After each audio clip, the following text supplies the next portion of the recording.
अस्सलामु अलैकुम वरहमतुल्लाहि वबरकातुह। बिस्मिल्लाहिर्रहमानिर्रहीम नहमदुहु व नुसल्ली अला रसूलिहिल करीम व अला आलिहि व अस्हाबिहि अजमाइन, अम्मा बाद। मोहतरम भाइयों, बुज़ुर्गों, दोस्तों, देखो आज दो मैसेजेस है आज के, यानी इस एक वीडियो में। एक मैसेज तो मेरा आम मुसलमानों के नाम है और दूसरा मैसेज जो है मस्जिद के ज़िम्मेदारों के नाम है। पहला जो मैसेज आम मुसलमानों के नाम है वो ये है कि देखो, रमज़ानुल मुबारक का ये बाबरकत महीना चल रहा है। इस बाबरकत महीने में हम क्या करते हैं, सदक़े खैरात माशाअल्लाह अच्छी खासी मिक़दार में तक़सीम करते हैं। यहाँ तक कि बहुत सारे ऐसे लोगों तक हम अपने सदक़े खैरात और ज़कात पहुँचाते हैं जिनको हम जानते भी नहीं, पहचानते भी नहीं। लेकिन अक्सर ऐसा होता है कि हमारे मस्जिद के जो इमाम साहब है या हमारे मौज़िन साहब है, वही हमारे सदक़ात और हमारे ज़कात से महरूम रहते हैं। अच्छा, उसका रीज़न होता है, उसका रीज़न ये होता है, हम देखते हैं भाई हमारे इमाम साहब तो वो होंडा शाइन के ऊपर आते हैं, हमारे इमाम साहब तो इस तरीके कड़क कपड़े पहनते हैं, हमारे इमाम साहब तो माशाअल्लाह खाते पीते नज़र आते हैं। देखो, किसी का खाता पीता नज़र आना या किसी का होंडा शाइन इस्तेमाल करना या किसी का इस तरीके कपड़े पहनना, ये इस चीज़ की अलामत और निशानी नहीं है कि वो आदमी साहिब निसाब है।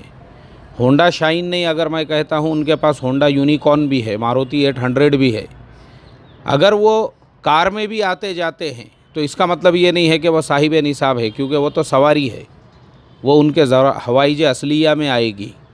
तो इसलिए इमाम साहब के पास उतना कैश बैंक में पड़ा हुआ होना चाहिए जो उनको निसाब को पहुंचाए, 52.5 तोले चांदी से ज़्यादा का।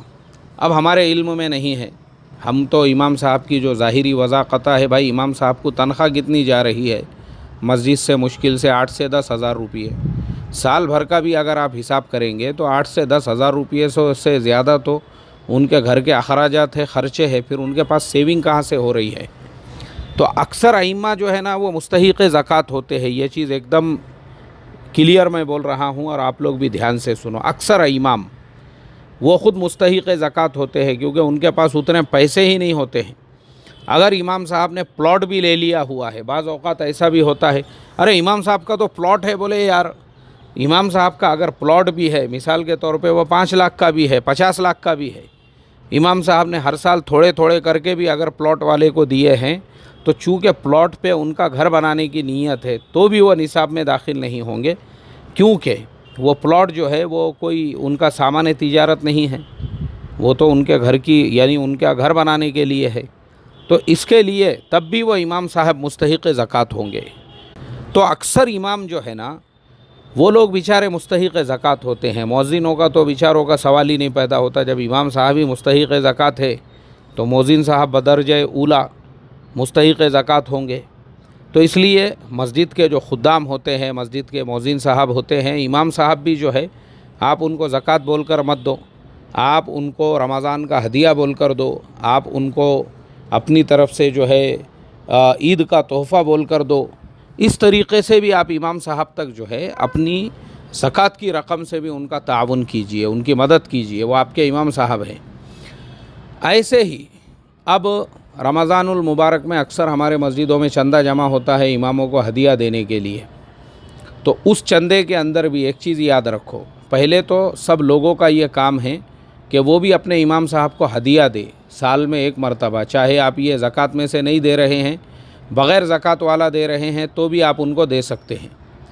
तो वो इमाम साहब को जो आप हदिया दे रहे हो ना, अब इसका मैं पहले तो शरई मसला आपको बता दूँ कि शरई मसला ये है कि भाई ऐसा हाफिज़ कुरान जो तरावीह का हदिया या तरावीह की रकम पहले से तय करे कि मुझे इतने पैसे चाहिए और फिर मैं कुरान करीम सुनाता हूँ, तो आज इंडिया की किसी भी मस्जिद के अंदर ऐसा माहौल नहीं है और ना ही वैसे हालात है। उसका रीज़न ये है, आज माशाअल्लाह हर मस्जिद में 5-5, 10-10 हुफ़ाज़ हैं। तो ये जो हमारे हुफ़ाज़ कुरान करीम सुनाने वाले होते हैं, ये बेचारे बशाशत क़ल्बी से कुरान सुनाते हैं। इनका मकसद ही ये होता है कि हमको कुरान करीम सुनाने के लिए मिल जाए, तो वो कुरान करीम सुनाते हैं। अब इनमें बहुत सारे मदरसे के तलबा होते हैं, बहुत सारे मसाजिद के अइम्मा होते हैं। اب इनको जो हदिया दिया जा रहा है ना, ये बग़ैर किसी शरई क़बाहत के सराहतन हलाल है, जायज़ है। हाँ, इसमें बहुत सारे जो अकाबिर टाइप के उलामा हैं, बोले फ़लाने कारी साहब वो हदिया नहीं लेते हैं, वो लोगों के 5-5 हज़ार 100 रुपये 1000 रुपये नहीं लेते हैं। लेकिन बड़े जो करोड़पति है, घोड़े की रेस वाले हाजी साहब, उनसे 1 लाख रुपये लेते हैं। मटके के जो है धंधे वाले फ़लाने पाजी साहब, उनसे 50,000 रुपये लेते हैं। और फ़लाने जो है 2 नंबर का धंधा करने वाले जो है सेठ साहब, उनसे भी 1 लाख रुपये लेते हैं। तो फ़लाने कारी साहब वो गरीबों के 1500 रुपये नहीं लेते हैं, मगर अंधेरे में जो है ना ऐसे बड़े बड़े रेस के धंधे वालों से, मटके वालों से, जुए वालों से लाखों रुपये लेते हैं। तो वो लेते हैं नहीं लेते हैं ना, तो ये हमारे लिए शरई दलील नहीं है। हमारे लिए शरई दलील ये है, ये बिल्कुल आपके लिए हमारे उलमाए हिंद ने सराहतन इसको हलाल और जायज़ कहा है, जो बग़ैर मांगे के, और ये तो हदीस से भी साबित है, बग़ैर इशराफ़ नफ्स के अगर किसी को कोई हदिया दे दे तो वो बिल्कुल कबूल कर लेना चाहिए। यहाँ तक अल्लाह के नबी सल्लल्लाहु अलैहि वसल्लम ने फरमाया, अगर तुम नहीं कबूल करोगे तो फिर तुम्हारी ज़रूरत पर जब तुम चाहोगे तो तुम्हारी कोई मदद करने वाला नहीं होगा। तो इसके लिए देखो, बिल्कुल आपने अपने अइम्मा को हदिया देना चाहिए, खामोशी में दो। अगर आपकी 10,000 रुपये देने की इस्तिताअत है, 10,000 रुपये दो। 5,000 दे सकते हैं खामोशी में, 5,000 रुपये दो। 2,000 रुपये दे सकते हैं, 2,000 रुपये दे सकते हैं। लेकिन हर मुसल्ली ने इस तरीक़े से अपने इमामों की खिदमत करना चाहिए। हम अगर इमामों की ऐसी फ़ाइनेंशियल खिदमत नहीं करेंगे, माशी खिदमत नहीं करेंगे ना, तो मैं आपको ऐसी एक लिस्ट बता सकता हूँ इमामों की, जो मेरे मक़रूज़ है, जिनको मैंने जो है, क्योंकि अब मेरे ताल्लुक़ात वाले हैं बेचारे, और मैंने बहुत सारे ऐसे हमारे जो दोस्त अहबाब है या मेरे साथी है, उनको बोल के भी रखा हुआ हूँ, भाई कुछ भी ऐसी ज़रूरत रही तो मेरे को खामोशी में मैसेज करो, मुझे बोलो, मैं आपकी मदद करूँगा। उनमें बहुत सारे ऐसे हैं जो माशाअल्लाह बड़ी बड़ी दीनी खिदमत अंजाम दे रहे हैं, लेकिन अफसोस की बात यह है, जब वो हालात का शिकार हो जाते हैं, मक़रूज़ हो जाते हैं, या उनका एक्सीडेंट हो जाता है, या वो घर पे होते हैं ना, कोई उनकी मदद करने वाला नहीं होता है। ऐसे हालात में बेचारे परेशान होते हैं, किसको पैसे उधार मांगे, कोई उनको देने को भी तैयार नहीं होता है। तो ये ऐसे इमामों के हालात होते हैं। तो अब ऐसे हालात में आपका काम है। और देखो, एक मैं आपको क्लियर बात बोलता हूँ, अगर आप लोग ये समझते होंगे कि इमाम साहब मस्जिद के या मदरसे के मोहताज है, तो ये आपकी बहुत बड़ी गलत फहमी है। वही इमाम साहब धंधे की, बिज़नेस की लाइन में अगर आ गए ना, तो तुम्हारे से 4 कदम आगे जा सकते हैं। उसकी ज़िंदा मिसाल मैं ख़ुद हूँ। मैं इमामत के साथ में ही जॉब करना मैंने शुरू कर दिया था और कारोबार को आगे बढ़ाता रहा।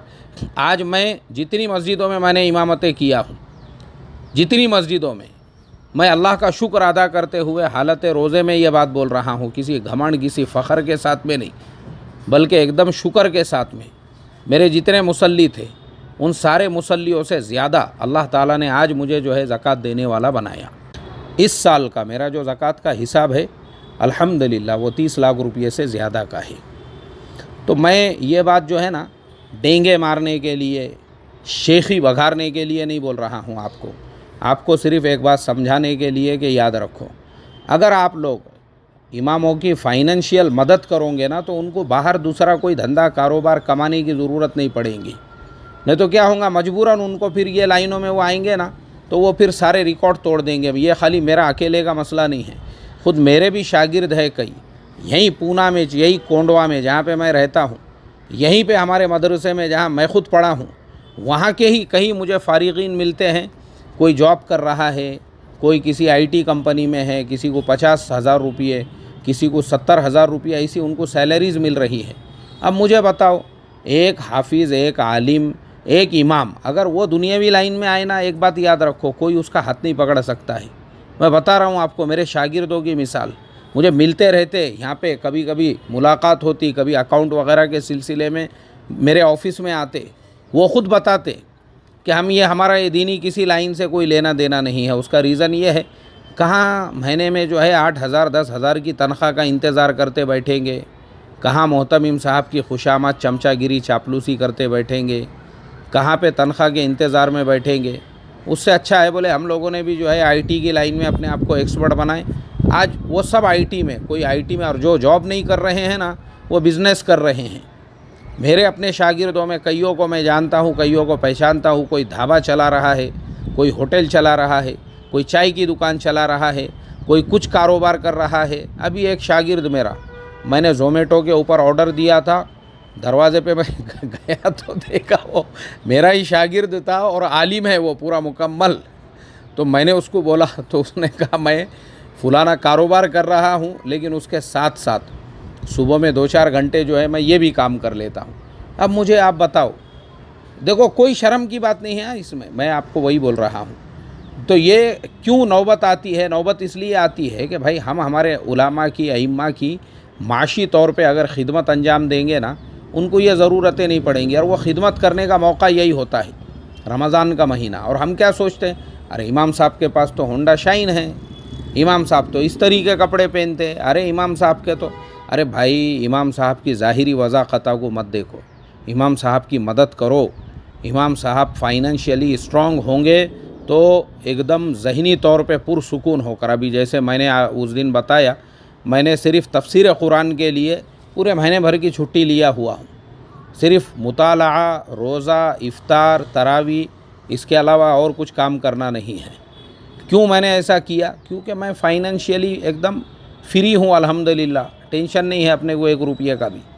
تو اس کے لیے جب ہمارا امام جو ہے نا اس طریقے سے معاشی پابندیوں سے آزاد ہوگا، اس طرح سے اس کے پیچھے فکریں نہیں ہوں گی نا، وہ صحیح تفسیر سنائیں گا آپ کو، وہ صحیح بیان سنائیں گا آپ کو، وہ آپ کی خدمت کریں گا، وہ مسائل کے لیے ان کے پاس میں ٹائم ہوگا. اکثر لوگوں کو شکایت ہوتی ہے، بولے یار امام صاحب ٹائم ہی نہیں دیتے، نماز ہوئی نہیں کہ نکل جاتے. وہ اس لیے نکلتے، ان کو کہیں ٹیوشن پڑھانے کا رہتا، کہیں دوسری جگہ مکتب پڑھانے کا رہتا، یا ان کا کچھ تقاضا رہتا. اب باہر ملکوں میں امام ایسا نہیں کرتے، وہ اس لیے نہیں کرتے، وہاں ان کی تنخواہیں ویسی ہوتی ہے. تو دیکھو یہ موقع ہے آپ کے لیے، رمضان میں اماموں کی خدمت کرو. اور یہ جو ہدیہ ہے، ابھی جو میں ہدیہ کے بارے میں بول رہا تھا، اس طرح سے آپ پرسنلی ان کو جو ہے ہدیہ دو. اور پرسنلی کے علاوہ اور سب کو دو. مسجد میں امام صاحب کو 1 پیکٹ دو، مؤذن صاحب کو، خدمت کرنے والوں کو، اور اسی طرح سے سب کی خدمت کرو. اور دوسری جو شکل ہمارے یہاں ہوتی ہے کہ بھئی مسجد کے کمیٹی والے اجتماعی طور پہ پیسے جمع کرتے ہیں. تو کمیٹی والوں سے میں بس اتنا ہی کہوں گا کہ دیکھو اللہ سے ڈرو، اور اللہ کے واسطے وہ پیسوں میں سے مسجد کے کلر کے پیسے الگ مت نکالو، مسجد کا سال بھر کا لائٹ بل اس میں سے مت نکالو. یہ خیانت ہے. اکثر جگہوں پہ یہی ہوتا ہے.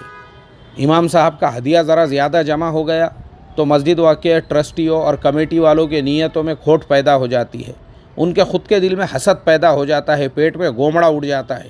ارے باپ رے، اتنے بہت پیسے کیوں دینے کا بولے امام صاحب کو، پھر کچھ تو بھی خرچے نکالو. اب اس میں سے بولے سال بھر کا لائٹ بل نکال دو مسجد کا، سال بھر کے کلر کے پیسے. میرے سمجھ میں نہیں آتا ایسی کون سی مسجد ہے جس میں ہر سال کلر ہوتا ہے. ارے یہاں بڑے بڑے بنگلے والے، حویلی والے، ٹاٹا برلا کے جیسے جو لوگ ہیں نا، وہ بھی اپنے بنگلوں کو 10 سال میں، 15 سال میں ایک بار کلر مارتے ہوں گے. یہاں ہمارے وہاں ہر سال جو ہے کلر کے پیسے الگ نکالے جا رہے ہیں وہ پیسوں میں سے. اللہ حفاظت فرمائے. تو دیکھو ایسا مت کرو اللہ کے واسطے، یہ خیانتیں مت کرو. یہی خیانتوں کی وجہ سے اور علماء اماموں کی ناقدری کی وجہ سے آج ہمارے ملک میں ایسے حالات کا آج ہم سامنا کر رہے ہیں. یہ سارے حالات انہی حالات کی وجہ سے ہے. تو اس کے لیے رمضان کا موقع اللہ نے آپ کو دیا، اپنے اماموں کی، علماء کی، مؤذنین کی، مسجد میں خدمت کرنے والے خدام کی آپ خدمت کرو. کمی نہیں کریں گا اللہ آپ کو. اسی لیے میں نے بھی اس سال ارادہ کیا ہوں، جہاں میں رہتا ہوں کونڈوا میٹھا نگر میں، ساری مسجدیں کونڈوا کے اندر ہر مسلک کی، چاہے وہ بریلوی مسلک کی مساجد ہو، اہل حدیث مسلک کی مساجد ہو، تبلیغ کی مساجد ہو، کسی بھی مسلک کی مسجدیں ہو، ساری مسجدوں کے اماموں کو انشاءاللہ ہماری طرف سے 10-10 ہزار روپیے کا ہدیہ پہنچے گا. اسی طرح سے وہاں کے جو مؤذنین ہیں ان کو بھی 5-5 ہزار روپیے کا ہدیہ ہم پہنچائیں گے انشاءاللہ. یہ میں نے نیت کیا ہوں صرف اس وجہ سے تاکہ میں بھی رمضان کے مہینے میں علماء کی، ائمہ کی اور مسجدوں میں خدمت کرنے والوں کی خدمت کر سکوں. دعاؤں کی درخواست کے ساتھ لیتے ہیں آپ سبھی لوگوں سے اجازت. السلام علیکم ورحمۃ اللہ وبرکاتہ.